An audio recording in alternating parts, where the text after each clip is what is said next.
O dia foi movimentado no bastidor político do Internacional, que apreciou no Conselho Deliberativo do clube a votação relacionada às debêntures, um projeto que estabelecia a venda de títulos da dívida colorada no mercado financeiro. Após uma longa discussão e algumas cenas dantescas, houve aquela que foi uma das maiores e mais acirradas votações da história do Conselho Deliberativo. E o projeto foi, então, rejeitado. Com isso, o presidente Alessandro Barcelos reagiu. Em um forte pronunciamento, prometeu medidas amargas para estancar o endividamento do clube, o que pode resultar vendas ao restante da temporada e uma diminuição no investimento relacionado ao departamento de futebol.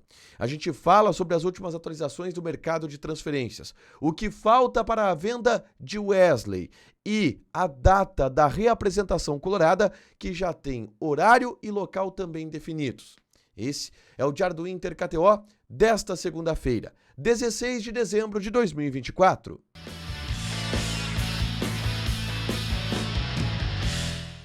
Tudo bem, gente? Obrigado pela participação aqui. Não esquece de deixar teu like, te inscrever, de ativar as notificações. Bora falar do Internacional aqui na Dupla nesse vídeo. Um resumo do que de mais importante aconteceu no noticiário colorado ao longo desta segunda-feira.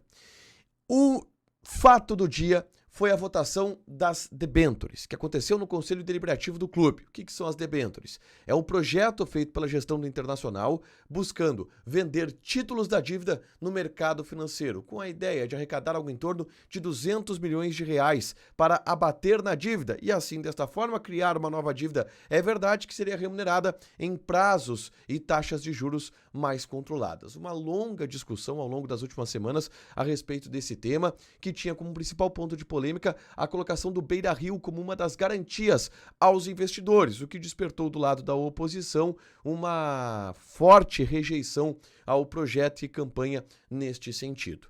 O dia e a noite no Conselho Deliberativo foi de muita indefinição. Voto a voto, todo mundo contava nos bastidores. Eu presenciei muita gente chamando Uber para convocar conselheiros que não estavam no local, que não iriam votar, para irem votar, porque cada voto seria importante.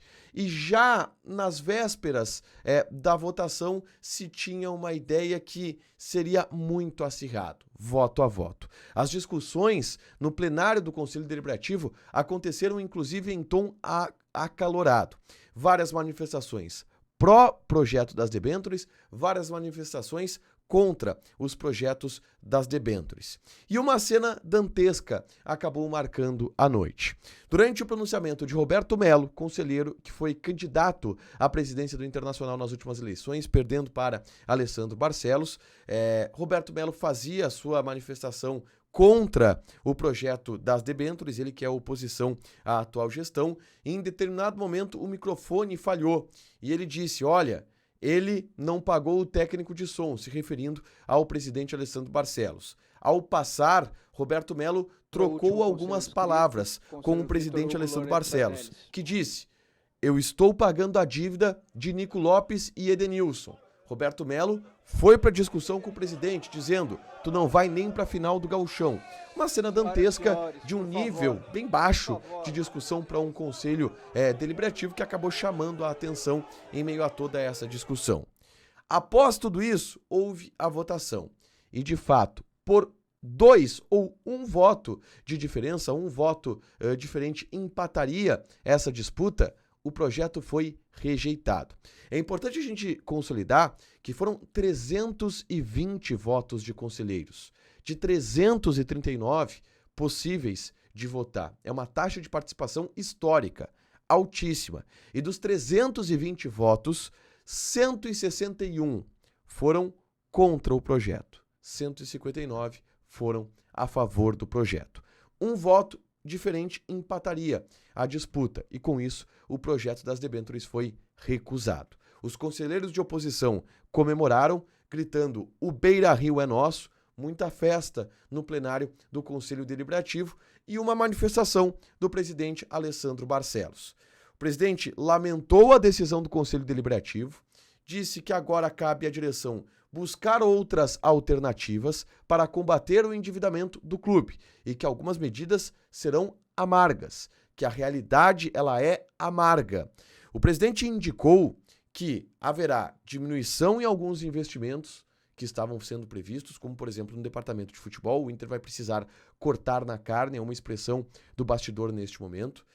A venda de jogadores vira uma prioridade a partir daí para que se tenha receitas para se combater um possível déficit e se tente estancar a sangria do endividamento. O presidente confirmou que, em razão da enchente, segundo o presidente, o endividamento vai aumentar para a próxima temporada. Atualmente ele está na casa de 700 milhões de reais, 693 milhões de reais, de acordo com o último balancete financeiro. Ela vai subir para algo próximo a 900 milhões de reais de endividamento, e que indicou que haverá mudanças no planejamento do Internacional daqui para frente, porque se esperava e se contava com a ideia desse projeto que iria, na visão da atual gestão, dar um tombo importante na dívida. Projeto rejeitado, assunto encerrado no Conselho Deliberativo, e o Inter vai para uma nova realidade a partir de agora, sem estes recursos imediatos que seriam pagos depois para os investidores, já que o projeto foi rejeitado no âmbito do Conselho Deliberativo, tá? Dito isso, vamos avançar em algumas pautas importantes dessa segunda-feira, tá? Na tarde dessa segunda, eu gravei um vídeo aqui no canal falando sobre uma situação que até pode mudar, que é o recuo colorado pela venda de Vitão.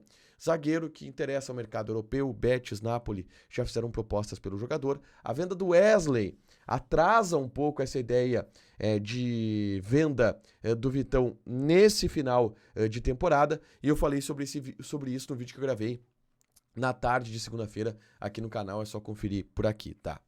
Dito isso, algumas outras atualizações importantes, por exemplo, sobre uma venda que vai acontecer, que é a do Wesley para o Krasnodar da Rússia. Informação do portal GZH, tá? O Felipe Duarte trouxe informação nessa segunda-feira de o que falta para que o Inter feche a venda do Wesley. E o que está trancando agora essa negociação são algumas operações financeiras que precisam ser desenhadas por serem complexas. O Krasnodar é da Rússia. A Rússia está em guerra. Portanto, existem algumas sanções bancárias, financeiras, algumas manobras bancárias que o clube russo precisa fazer, de qual banco vai enviar o dinheiro para chegar na conta do Internacional. E tudo isso precisa ser muito desenhado para que o negócio ele saia. O pagamento e o método de pagamento está sendo definido, está sendo desenhado, as propostas elas estão aceitas e resta só isso para que seja oficializada a venda do Wesley, algo em torno de 12 milhões de euros, mais o perdão da dívida do Wanderson, foi isso que eu ouvi hoje no bastidor do Beira-Rio, para que ele seja de fato jogador do Krasnodar no ano de 2025. Uma outra informação importante, tá? Sobre Campeonato Gaúcho já. O Inter divulgou a data da reapresentação do grupo de jogadores, tá? Será no dia 6 de janeiro, pela manhã. Aliás, à tarde, segunda-feira, 6 de janeiro, à tarde.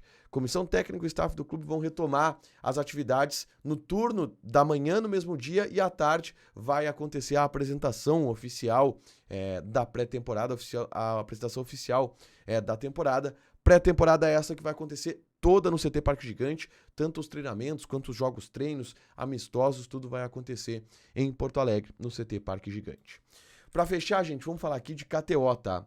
Passar algumas odds desta terça-feira, onde temos ligas espalhadas pelo mundo. E a gente tem Copa da Itália, Juventus e Cagliari. Odd da Juventus 1,38, empate 4,75.